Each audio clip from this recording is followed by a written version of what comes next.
Ya, Assalamualaikum warahmatullahi wabarakatuh. Selamat pagi teman-teman semua. Nah, hari ini kita akan membahas tentang Hari Raya Idul Adha. Nah, mungkin teman-teman di rumah udah gak asing lagi tentang Hari Raya Idul Adha. Nah, sebelumnya kita sapa dulu nih guru SMKPI kita. Selamat pagi Bu, selamat pagi Pak. Selamat pagi. Nah, beliau ini mengajar sebagai guru PAI, betul ya Bu ya? Ya. Nah, sebelumnya kita kenalan dulu nih, biar kita lebih enjoy ngobrol-ngobrol santainya. Nah, perkenalkan, nama saya Muhammad Ridwan dan saya bersama Bu Enok dan Pak Asep. Nah, seputar Idul Adha ya nih Bu, kita masuk ke pembahasannya. Nah, hari ini kan ada terjadinya perbedaan penanggalan ya Bu. Ada yang Idul Adhanya besok dan ada di hari Minggu. Kenapa nih Bu bisa berbeda seperti itu? Ya, terima kasih Ridwan. Assalamualaikum warahmatullahi wabarakatuh. Bismillahirrahmanirrahim. Innal hamdalillah nahmaduhu wa nasta'inuhu wa nastaghfiruh wa na'udzu billahi min syururi anfusina wa min sayyiati a'malina may yahdihillahu fala mudhillalah wa may yudhlil fala hadiyalah. Asyhadu an la ilaha illallah wa asyhadu anna Muhammadan abduhu wa rasuluh. Amma ba'du.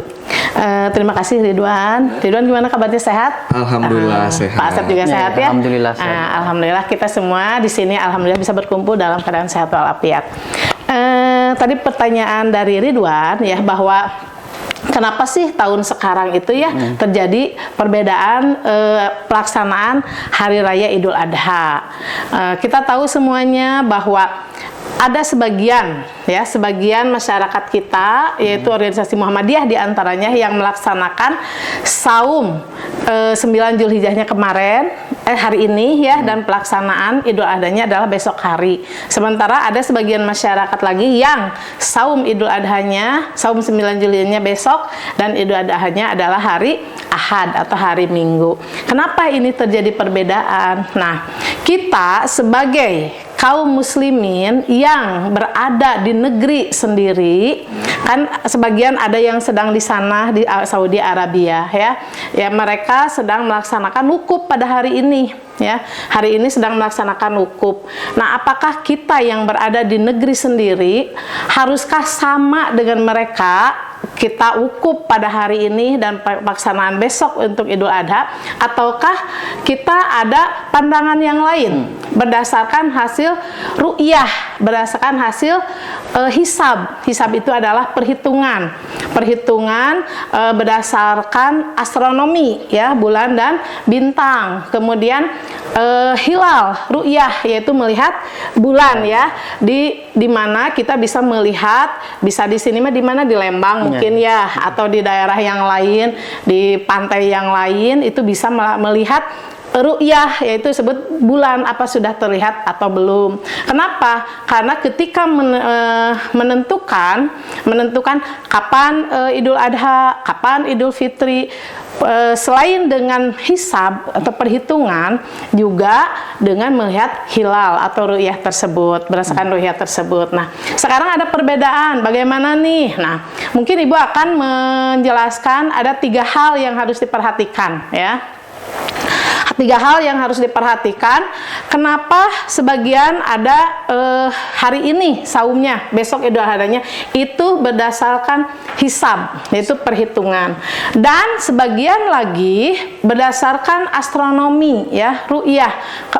Pada tanggal 1 Zulhijjah mereka yang menetapkan besok tanggal 9 Zulhijjah itu tidak melihat adanya bulan.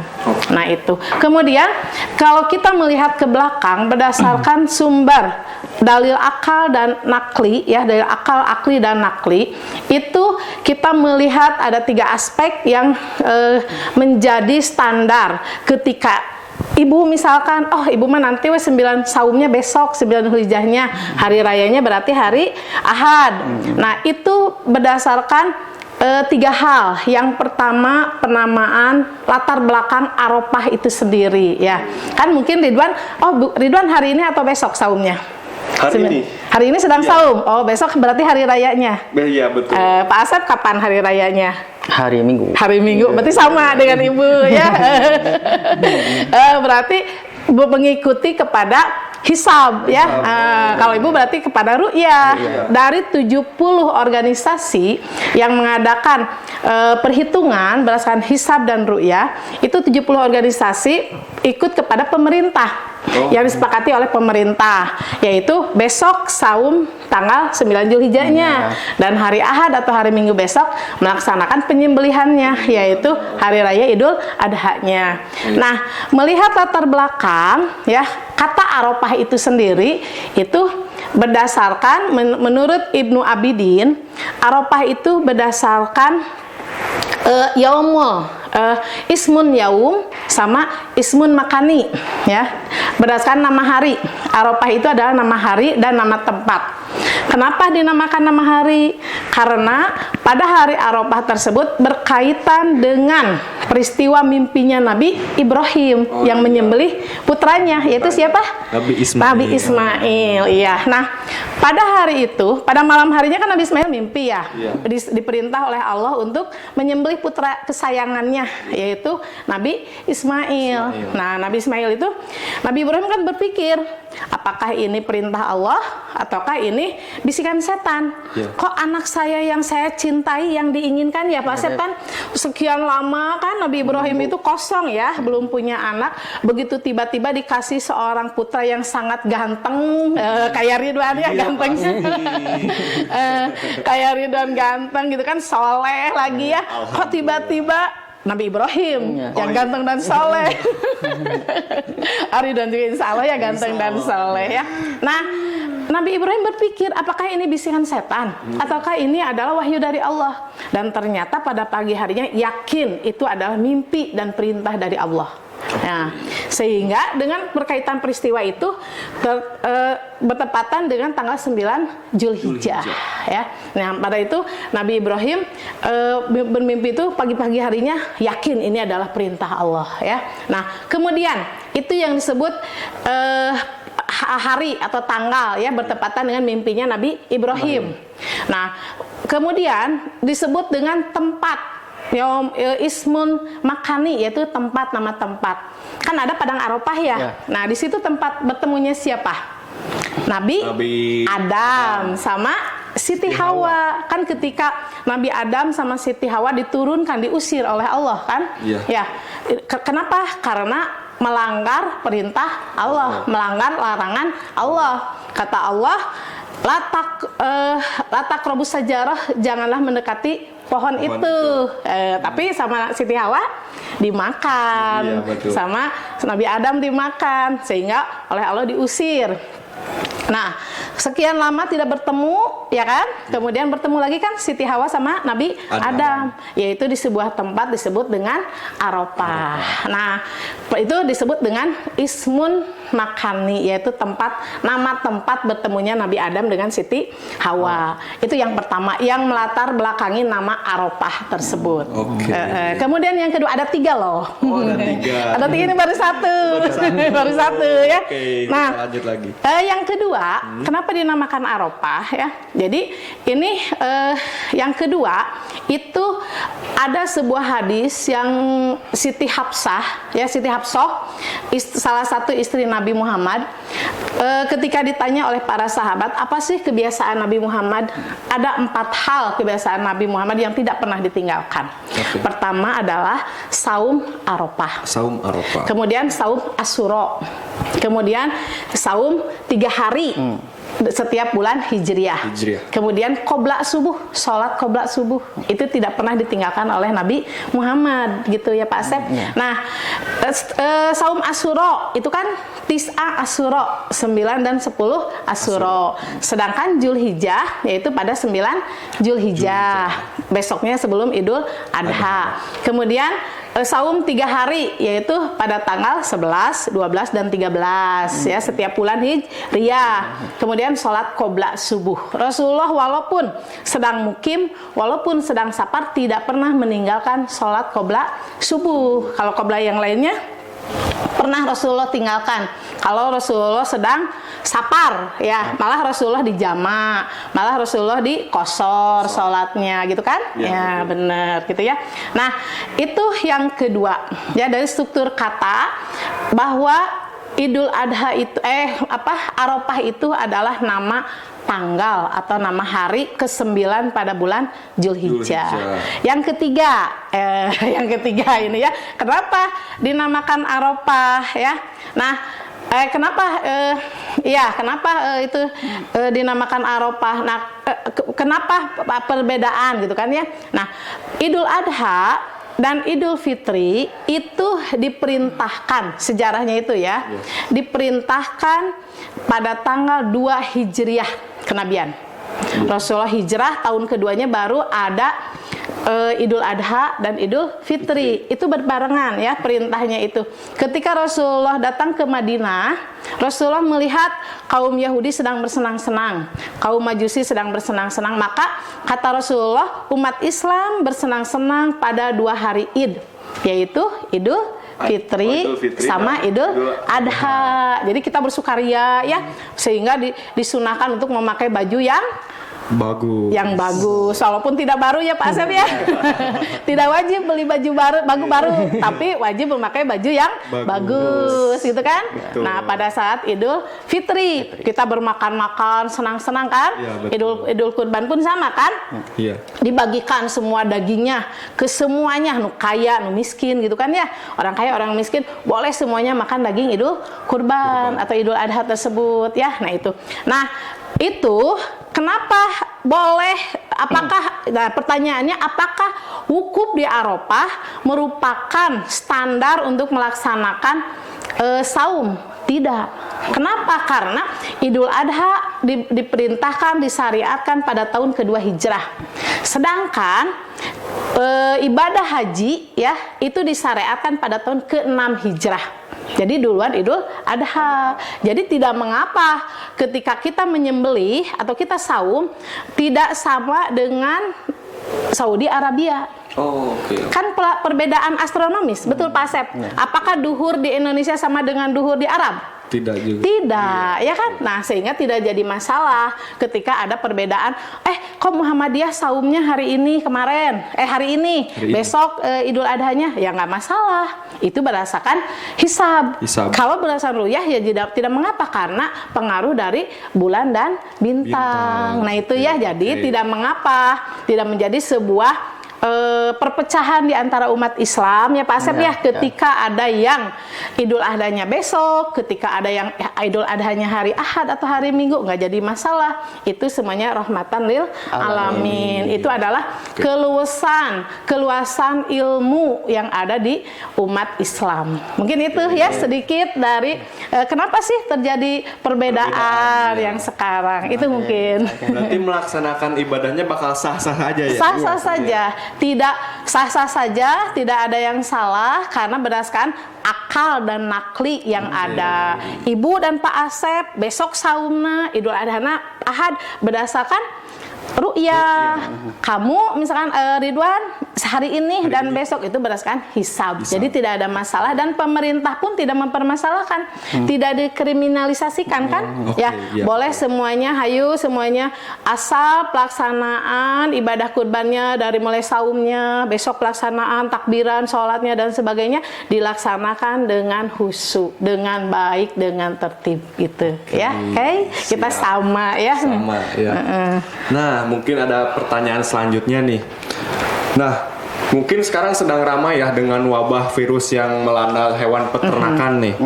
Hukumannya berkurban di masa wabah seperti ini gimana nih menurut pendapat Pak Asep? Baik, terima kasih sebelumnya Ridwan atas pertanyaannya. Assalamualaikum warahmatullahi wabarakatuh. Waalaikumsalam. Ini pertanyaan yang cukup sangat bagus ya. Apalagi wabah ini baru pertama ya mungkin di kita, karena sebelumnya itu belum ada. Bagaimana hukumnya ketika kita berkurban dengan hewan yang terkena wabah penyakit mulut dan kuku? Sebenarnya kemarin Bapak sudah mendapatkan informasi dari MUI ya, Kemenag, tentang aturan tata cara berkurban di masa wabah seperti itu. Sebenarnya kalau kita melihat hukum berkurban itu adalah hukumnya sunnah muakkadah atau sunnah muakkad, sunnah yang kuat. Artinya dulu Rasulullah tidak pernah meninggalkan berkurban. Jadi sangat dianjurkan sekali berkurban itu. Ya, makanya banyak yang di Arab Saudi atau di Mekah maupun di Indonesia kita dianjurkan berkurban bagi yang mempunyai ekonomi yang sangat cukup. Ya. Nah, bagaimana pertanyaan tadi, bagaimana hukumnya ketika berkurban di situasi wabah seperti ini? Ketika Bapak melihat dari informasi Kementerian Agama itu, kalau ada hewan yang terkena wabah tadi, maka itu tidak sah untuk disembelih. Oh, jadi tidak sah. Tidak sah. Karena apa? Berdampak sangat negatif, artinya berbahaya kepada orang yang akan mengkonsumsinya. Makanya kalau kita melihat syarat untuk pembelian hewan kurban atau hewan yang dikurbankan, itu syaratnya adalah hewan itu harus sehat. Sehat, iya betul. Misalkan Ridwan pengen berkurban, ada hewannya itu matanya buta, nggak bisa, itu nggak bisa dikurbankan. Atau pincang, terus kurus, ya berarti kurus sakit gitu kan, itu tidak bisa dikurbankan ya, karena berdampak kepada siapa? Kepada orang yang akan memakannya. Oke. Makanya hewannya harus sehat, harus sehat. Makanya sekarang kan setiap kita membeli hewan kurban pasti kan ada namanya dinas kesehatan.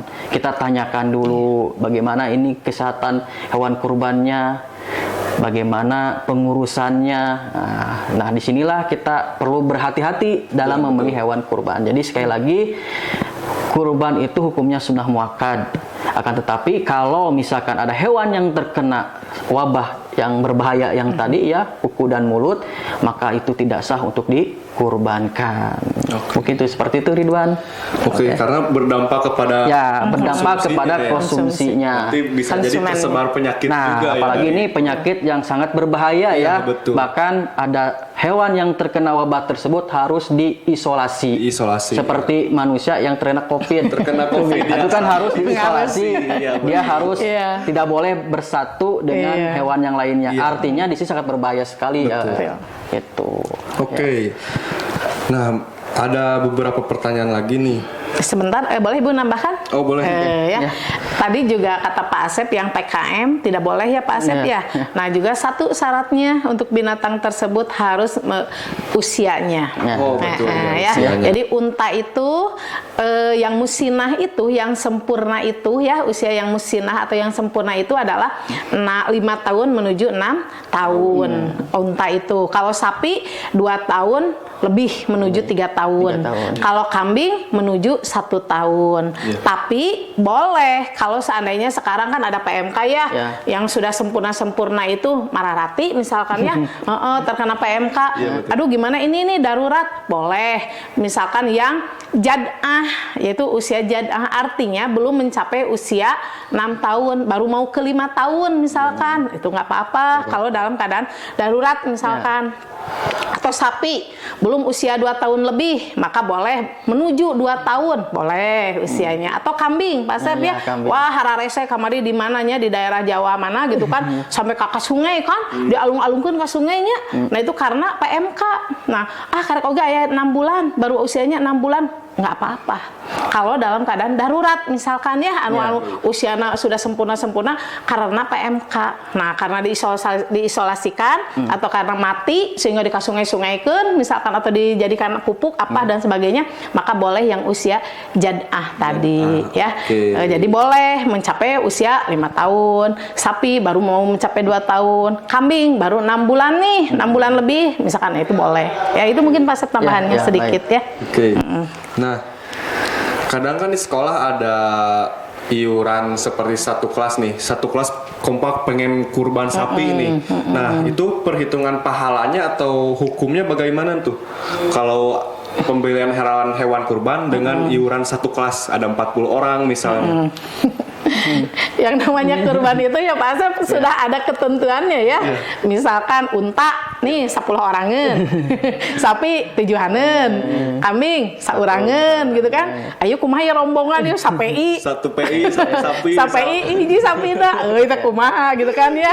Nah, itu termasuk kepada sodakoh biasa. Oh, masuknya sodakoh. Jadi tidak bisa ya Pak Sep ya, tidak bisa genep kambing sapeiun, sapei 900 orang nih kan, banyak betul, ya, betul. ribuan orang nih PI siswanya misalkan ya, cuma sapi hiji misalkan, oh ya nggak bisa, itu sudah ada syariat ya, Iya. termasuk pada nusuk, artinya adalah ibadah penyembelihan binatang yang sudah ditentukan. Sapi 7-an, 7. unta 10 orang, kambing wayah nah punya lira kambing mah karena 1 orang tidak boleh sampai hiji kambing, oh nggak bisa.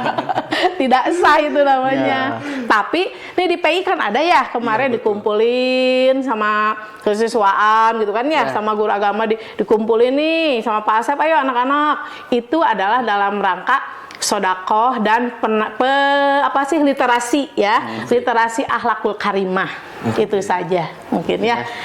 Jadi tidak sah kurbannya, hanya sodakoh biasa saja. Baik.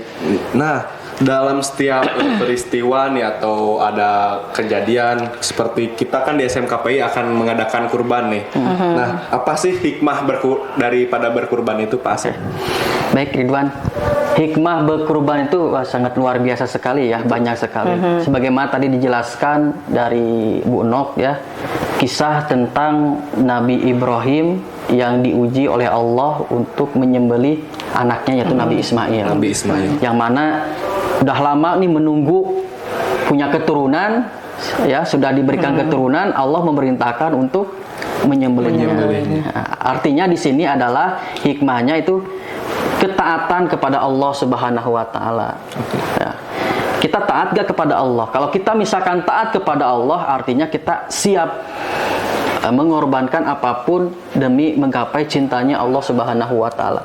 Nabi Ibrahim saja itu sampai mengorbankan anaknya. Walaupun ini konteksnya dalam ujian dari Allah ya. Iya. Allah ingin menguji, tapi di sini Allah ingin melihat ketaatan seorang hambanya bagaimana. Nah, ketika kita ingin berkurban, berarti kita insya Allah itu kita taat kepada Allah Subhanahu wa taala. Artinya hikmah yang pertama itu adalah untuk menggapai ketaatan kepada Allah Subhanahu wa taala. Oke. Yang kedua, hikmahnya adalah sebagai rasa syukur kepada Allah Subhanahu wa taala.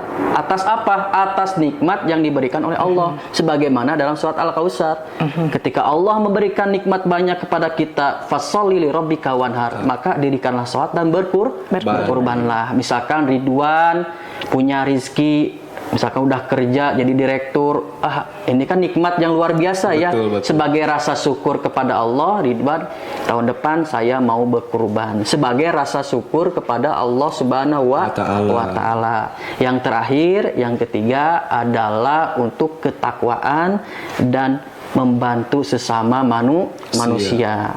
Kita bukan hanya menyembelih darahnya sampai mengalir, karena kan kalau kita menyembelih terus melihat darahnya itu kan sebagai pahala kita juga. Iya, betul.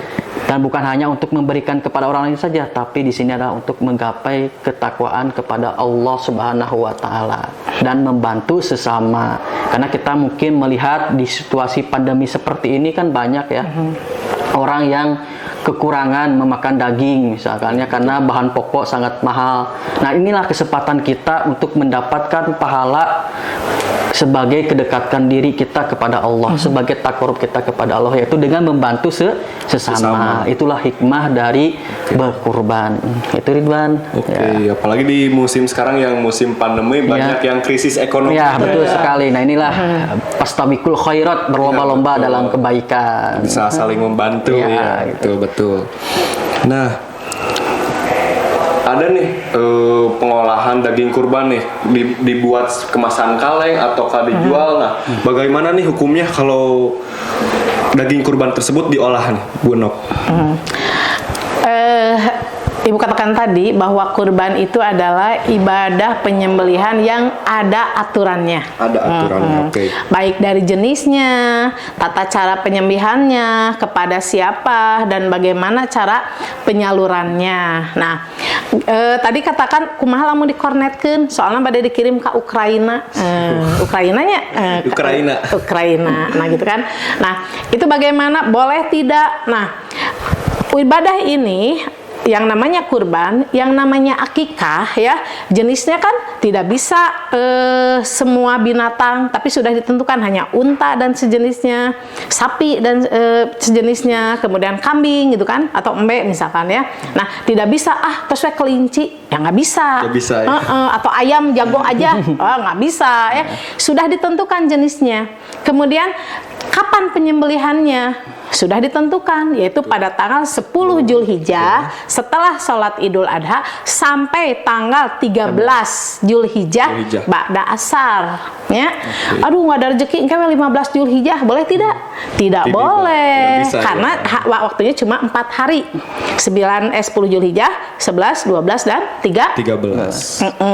Jadi itu tata cara penyembelihannya juga ada waktunya, tidak bisa jenisnya, waktunya, tata cara penyembelihannya pun cara pembagiannya ya. Kepada siapa saja ini boleh, kepada siapa, yang kaya, yang miskin boleh, bahkan non muslim pun Pak Asep boleh ya, boleh dikasih, boleh gitu kan, karena kita saking bahagia hari Idul Adha itu, saking bahagianya ya, sehingga boleh. Nah, bagaimana ini cara pendistribusiannya?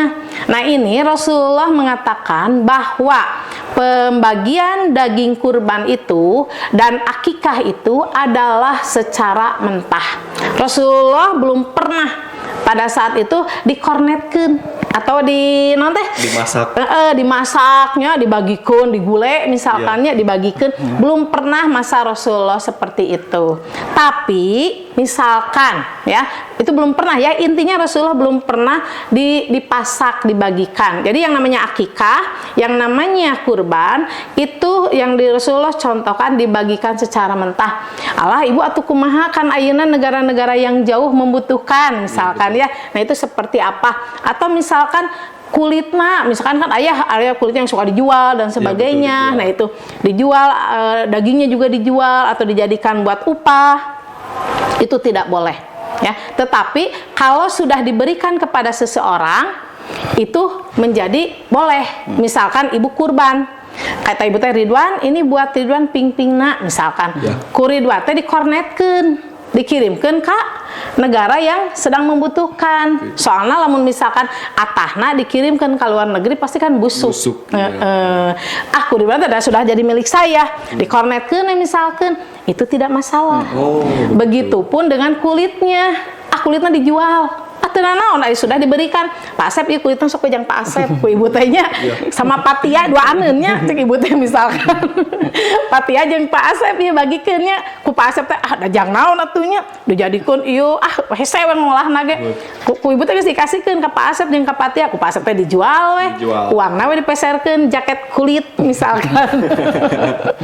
Ya, itu tidak mengapa. Kenapa? Karena sudah diberikan, sudah beda kepemilikan. Nah, begitupun dengan dikornetkan. Ku ibu dikasihkeun ka Ridwan nya. Tah ping-pingna jeung dadana sok we jeung Ridwan misalkan. Ya, itu tidak mengapa ketika sudah dikornetkan. Tetapi jangan sama panitia. Tidak boleh. Ya, tidak boleh dikornetkan aku panitia dajang ka luar negeri bisi busuknya, bisi apa, tidak bisa, itu tidak boleh. Itu tidak dicontohkan oleh Rasulullah SAW. Itu mungkin Didan ya. Nah, mungkin membahas tentang balik lagi ke sejarah nih. Sejarah lebih detailnya seperti apa nih, karena ada sebagian berpendapat yang jadi berubah putra Nabi Ibrahimnya. Bagaimana itu pendapat Pak Asep? Untuk sejarah kurban sendiri seperti tadi sudah dijelasin sama Bunok ya. Bagaimana sejarahnya, mungkin yang terkenal itu sejarahnya itu tentang kisah Nabi Ibrahim dan Ismail. Tapi alangkah baiknya kita juga harus tahu ke belakangnya juga. Ternyata sebelum Nabi Ibrahim ada, yaitu pada zaman Nabi Adam. Ketika Ketika terjadinya konflik keluarga. yaitu antara Qabil dan Habil. Yang mana pada waktu itu Qabil dan Habil, ini Qabil itu yang mungkin dalam kutip ya, yang benci kepada saudaranya Habil, yang tidak setuju dengan ketentuan nikah pada waktu itu, yang mana di sana tidak boleh menikahi dalam satu kandungan. Iya, Karena pada waktu itu Qabil satu kandungan dengan Iklimah, Habil satu kandungan dengan Labuda.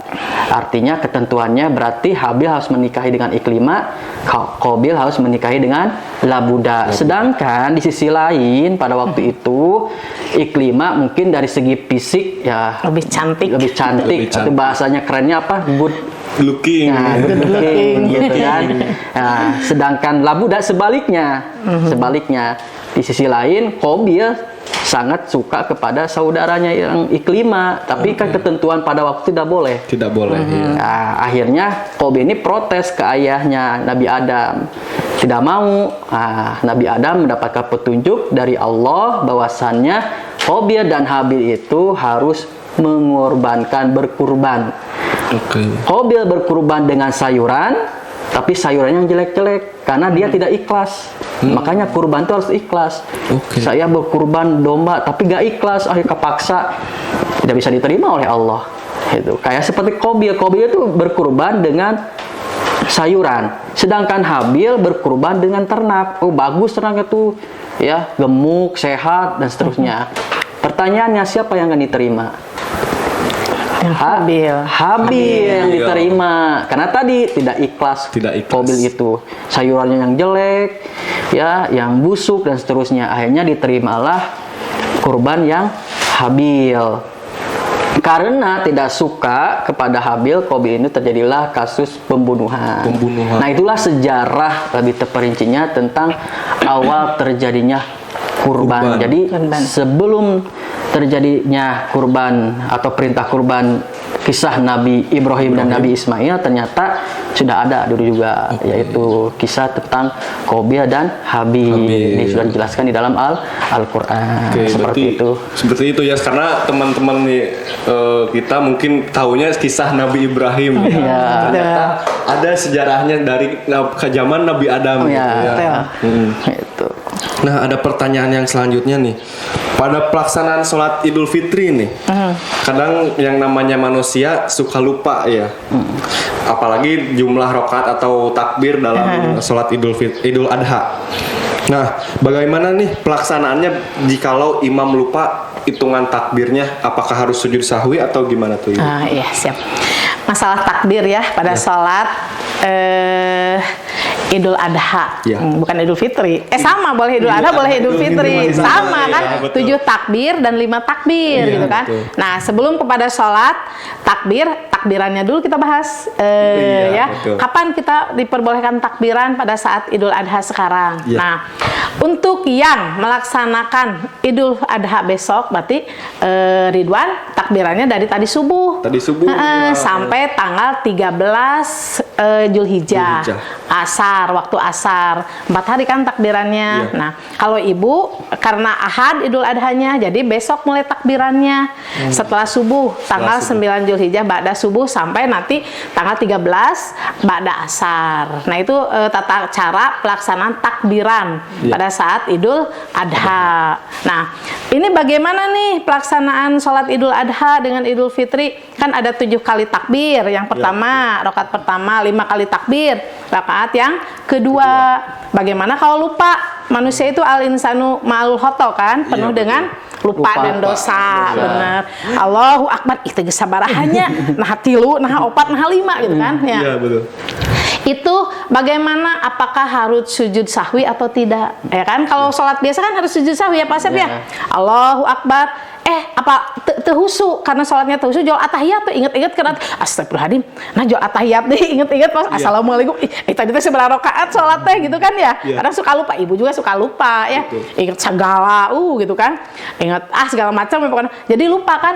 Tadi teh seberapa rakaat sih sholat teh. Kalau sholat biasa maka kita sujud sahwi. Sujud sahwi. Baik setelah salam atau sebelum dilakukan sebelum salam ya Pak Asep ya. Nah, kalau pada saat Idul Fitri atau Idul Adha, Allahu Akbar, lupa deui. inget kunci di mana ieu. Jadi lupa takbir nanya. Pas Ridwan jadi imam, kunci mobil nggak gantung kene henteu gitu kan. Betul. Ya, jadi lupa aja kacau kan? Iya. Itu 7 takbir atau seperti udah we lanjutkan saja seingatnya Ridwan. Udah we harus anggap 7 weh. Allahu Akbar ruku. Allahu Akbar sujud yang kedua ya. Nah, rakaat yang kedua 5 benar misalkan ya. Nah, aduh ieu kumahanya sujud sahwi tong tidak usah. Oh, tidak usah ya. Jadi ketika salat Idul Fitri atau Idul Adha lupa berapa ini takbir ke berapa, tidak usah sujud sahwi. Beda dengan salat biasa. Kalau kita lupa rakaat atau kita lupa henteu ruku heula jo langsung sujud jo langsung atahiyat misalkannya. Nah, itu maka harus sujud sahwi. Kalau kurang bilangannya tambahin lagi rakaatnya kalau kurang. Tapi kalau lupa aduh itu lupanya kumaha. Nah, itu sujud sahwi saja. Kecuali tadi Idul Adha dan Fitri tidak usah mungkin gitu ya. Menambah pengetahuan teman-teman ya, banyak yang tidak tahu kalau ini harus sujud sahwi atau enggak ya, betul. Nah, udah beberapa pertanyaan nih udah dilalui. Sekarang pertanyaan tata cara berkurban nih, mungkin teman-teman belum ada yang tahu tata cara berkurban itu seperti apa. Boleh dijelasin oleh Pak Asep? Ya, terima kasih Ridwan. Tata cara berkurban yang pertama dari hewannya dulu ya. Tadi sebagaimana Bapak jelaskan dari awal, yang pertama kita harus melihat hewannya yang sehat. Tadi sudah jelasi umurnya ya sama Bono, betul sekali. Yang kedua adalah ketika penyembelihan hewan kurban itu harus menghadap kepada kiblat. Jadi dihadapkan ke kiblat. Tidak boleh misalkan kemana arahnya nggak boleh, tapi harus ke kiblat. Yang ketiga itu pisau atau alat untuk menyembelih hewan kurbannya harus tajam, Ridwan ya, harus tajam.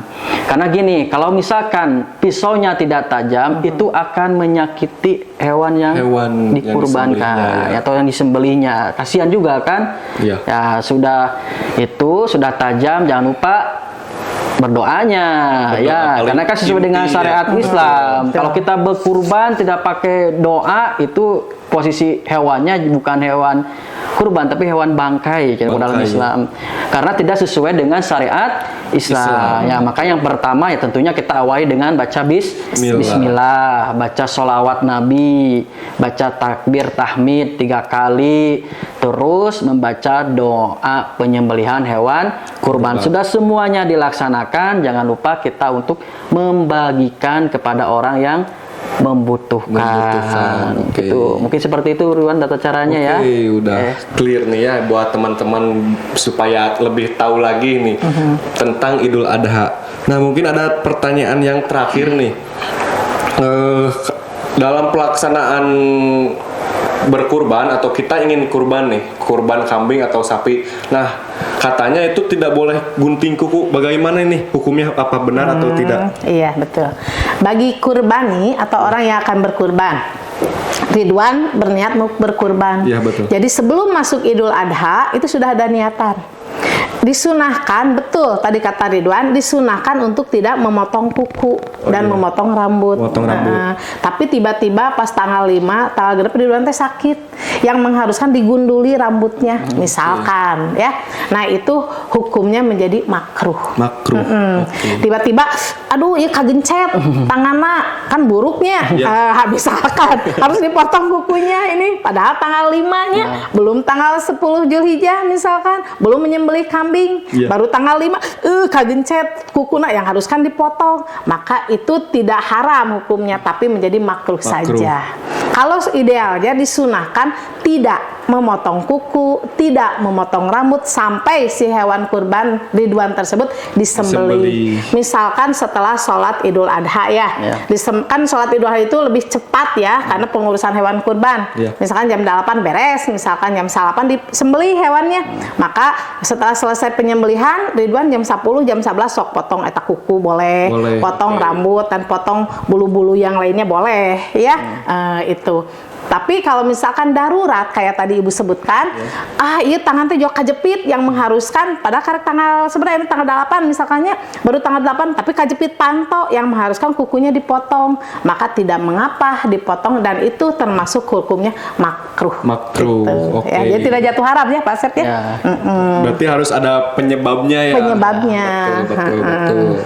Nah, mungkin itu saja sih dari kita ya, sekedar sharing-sharing buat Betul. menambah Wawasan. buat Iya. teman-teman nih seputar Idul Adha. Mungkin ada yang belum tahu atau bagaimana hukumnya Iya. gitu kan. Mungkin ada tambahan dari Pak Asep atau Bu Nok buat pesan-pesan buat teman-teman nih. Silakan Pak Asep. Ya. Mungkin buat siswa-siswa kita, ya insya Allah ya sebentar lagi kita akan melaksanakan Idul Adha ya. Mungkin dari Bapak dengan Pak Asep, dari Bu Nok mengucapkan ya minal aizin wal faizin ya, apabila ada kesalahan mohon maaf ya. Terus jangan lupa untuk mendekatkan diri kepada Allah Subhanahu wa taala, dan kita mendoakan juga ya guru-guru kita juga, semua keluarga besar SMK Parakaya Internasional untuk diberikan kesehatan ya, Amin. dan kelancaran kegiatan kita. Terutama jangan lupa untuk meningkatkan ibadah kepada Allah Subhanahu wa taala. Mudah-mudahan kita bisa terhindar ya dari beberapa penyakit, apalagi sekarang sudah mulai ada wabah lagi yaitu Iya, betul. wabah tadi kuku dan mulut, yang mudah-mudahan kita semua diberikan kesehatan oleh Allah Subhanahu wa taala. Amin. Dan insya Allah di tanggal 11 ya rencananya hari kita Senin. itu akan melaksanakan penyembelihan hewan kurban. kurban. Dan insya Allah itu akan dibagikan kepada masyarakat yang ada di sekitar SMK Parakaya PI. Internasional. Tuh. Maka Ya. Sedikit, jangan lupa besok kalau yang Idul Adhanya hari Ahad, berarti besok Sabtu tanggal Zulhijjah jangan lupa saum untuk Idul Adhanya. Oke. 9 Zulhijjah. Itu. Ya, itu saja mungkin. Ya, betul. Kita saling mengingatkan. Saling mengingatkan saja. Terima kasih buat teman-teman. Semoga ilmu atau materi yang diberikan Ibu Bapak ini sangat bermanfaat bagi teman-teman dan bisa diaplikasikan di kehidupan sehari-hari. Nah, kita pamit undur diri. Mohon maaf jika ada kesalahan. Wassalamualaikum warahmatullahi wabarakatuh. Waalaikumsalam warahmatullahi wabarakatuh.